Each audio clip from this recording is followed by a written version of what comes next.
Nós estamos viajando com um grupo de 22 alunos para Ghent, België, onde durante de semana os alunos aqui têm oportunidades de ir a diferentes escolas, mas também para experienciar o que a está estudando a fundo. Sim, exato. A primeira viagem que nós fazemos esse projeto de reforma aqui, nós estamos muito contentes que nós logramos a samenwerking junto com a Hogeschool Gent. A ideia é que para o futuro nós podemos repetir isso aqui para vários viagens mais.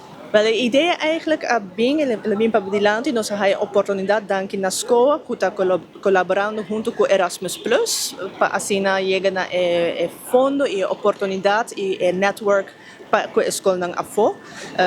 Não tem escola todo o mundo, na todo caminho do mundo, na Europa, pero em caso aqui, nós conexão aqui para a Bélgica, porque nós sentimos que a maioria de nossos alunos, uma vez que nós estudamos, a maioria viaja na escola Holanda, ou na escola América.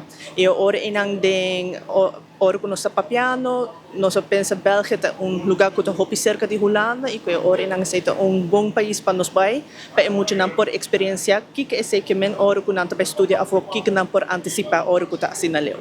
O interesse do aluno é amplo. De adelantar no momento que nós proponer o projeto aqui na escola para os alunos não é interesse está sumamente grande.